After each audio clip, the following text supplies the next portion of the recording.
Doon sa event doon sa Cavite, marami pong nakaitim. Gaya po ito. Parang feeling ko po hindi ko yata nagsasabi ng totoo yung ate ko eh. Kasi yung pinaka-ate ko namin ayaw po niya ng nakaitim. Siguro po pag medyo tumatanda gusto ko gagawin po. Tama po ba?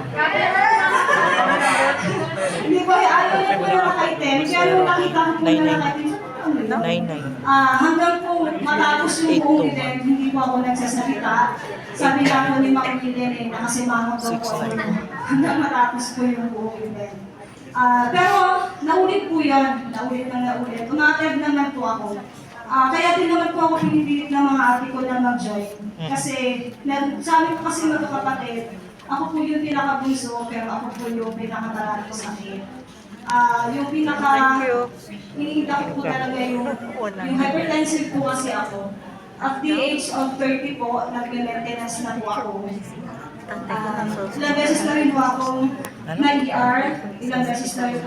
Actually po, 2 beses na rin po ako hospital. Dahil pag pumalot po talaga yung po, maagawang 200, 20 plus o 100 plus, gano'n.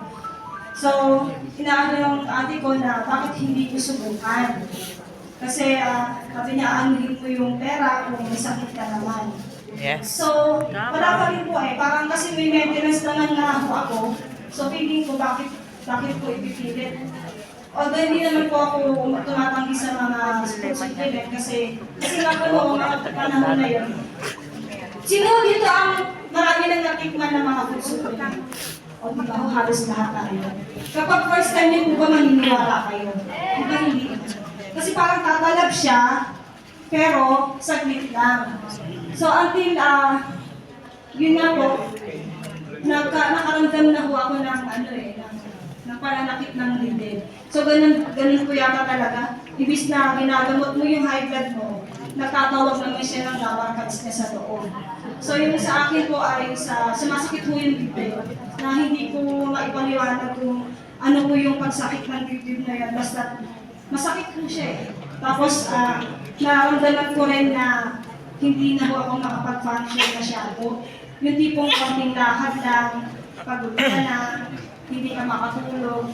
Pag sumakit siya, ang sakit po talaga. Tapos nung pa-check ako, pina-ECG po ako, tapos pinaulit ng 2D echo. So meron nga akong nakita. So yung ina-expect ko po, kasi nagme-maintenance naman ako, ina-expect ko baka mabawasan. Kaso ang nangyari, nadagdagan pa po yung gamot ko kasi nadagdagan nga po yung sa pananakit ng dibdib.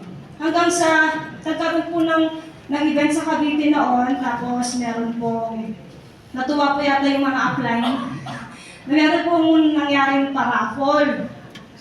Nanalo po ako noon ng raffle. 10 capsules lang naman po kayo nagpila. 10 capsules lang po yun. Nung nainom ko po yun, actually, hindi ko pa po agad ininom kasi natatakot na kasi sabi nga nila live. So, feeling ko po, nakita ko kulay pula. Baka pag ininom ko siya, ini-imagine ko galaw siya sa ano. Di ba kulay pula naman po talaga siya. So, tsaka parang sabi ko, parang ang laki. Pero pag ininom niyo po pala siya, malambot lang. Malambot lang siya. So, 2019 po kasi naoperahan po ako sa Almoranas kasi ilang dekada po hindi pinagamot yun eh. Kasi sabi ko, kaya naman. Pero nung sobrang lalaan na niya, sabi ng doktor, kahit na hindi ka dito magpa-opera, pero dapat paglabas mo ng hospital, ipa-opera mo kasi sobrang na po talaga yung laki at hindi na ho tuliligil yung pagdugo. As in, sumisirit siya. Sobrang, yung life pa po ng trabaho ko eh, mabigat po eh, nagluluto, namamalengke. So nung nag-take po ako nung gabi, kinabukasan ko pag CR, nakadami dugo. Ang dami ko talagang dugo. Sabi ko, pero hindi naman po ako natakot. Kasi ang sabi nga, baka magawin na natarama sa loob. Yun po yung sabi ng doktor sa akin. Pero nung nailabas ko po yun, parang mas magaang po siya sa pakaramdam. Tapos nung mga sumunod po, nag-try po ulit akong bumili ng isang bote. Pero hindi ko po sinabi sa mga adik ko na hindi po ako umiinom ng maintenance ko. Hindi ko po kayo ini-encourage na gawin yung ginawa ko. Tina-challenge ko lang po talaga yung 40 kung talagang effective siya. True enough po. Kasi nag-take ko pa lang ho nun, talagang nag-normal po yung BP ko eh. At yung pananakit ko ng dibdib, sa pag-high blood ko po, parang nasanay na ho ako pabalik-balik ng ER. Pero yung indahin ko po yung sakit ng dibdib, hindi ko talaga siya kaya. Parang ay insecure ako sa tatay ko, sa mga kaibigan kong millennials kasi ang bibilis nilang maglakad, ang kikisik nila, ganun. Samantalang ako, ilang taon pa lang ako. Hindi ko na kaya yung hindi nagawa nila. Pero nung nag-take po ako ng 4th year, hindi na ko talaga siya sumakit. Until now, hindi na ko talaga siya sumasakit. Yung sa pag-take po ng maintenance, i-encourage po ako ng mga ate ko na inumin ko pa rin eh. So minsan po, sumusunod naman ako. Minsan lang, pero pag may torture pa, ako sumusunod. I-share ko lang din po yung sa effectivity po ng 4th year sa tatay ko na stroke po siya last June. Ang tatay ko po ay 8 years old. Wala po siya kahit anong maintenance. Na-stroke po siya ng umaga. Pagdating po ng ilang oras lang, yung kaliwa po niya talagang hindi na rin po nakakagalaw. So, nagpapasalamat po kami sa team na meron po doon sa Tacloban. Talaga yung ibang suporta po nila sa amin, yung assistance po nila. Nakainom po yung tatay ko nung gabi. Kinabukasan po, nakakatayo na po yung tatay ko. Parang hindi po ako nakakamag 2 weeks po, nandito po yung tatay namin, kasama po namin.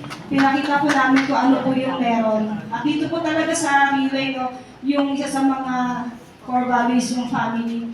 Kaya kami po ang tatlong magkakapatid sa nangyari po sa tatay namin na ngayon ay talagang naka-recover na. Lalo po kami nanggigigil na i-share po itong ordeal, i-share ang magandang ng Relay International sa lahat.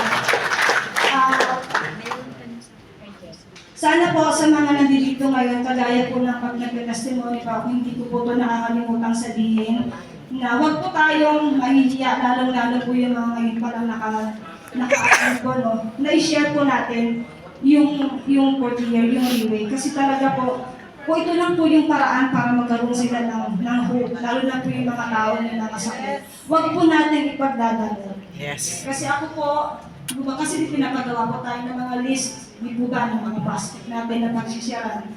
Meron po kasi napakamalapit po sa kalooban ko na teacher po siya sa TESDA. Cancer survivor po yun, pero hindi ko po kasi alam na bumalik yung sakit niya. From that time po na nag-decide na ako na i-share, nabalitaan ko po sa GC namin, wala na po siya. So, mahirap po bitbitin yun. Mahirap bitbitin yung, sasabihin mo lang naman eh. Nagkichika na tayo ng walang kwenta, di ba po? Yun pa po bang may saysay na makakapagbigay ng buhay sa mga tao na wala ng pag-asa. Please po, kayo po natin advocate simula sa araw na to. Mag-share po tayo. Tulungan po natin lahat ng mga kailangan nating tulungan. Kung sa pamamagitan lang naman po ng pag-share. Hindi po siguro kalabisan yun. Maraming salamat po. Hindi po ako si Jenna Clark. Thank you.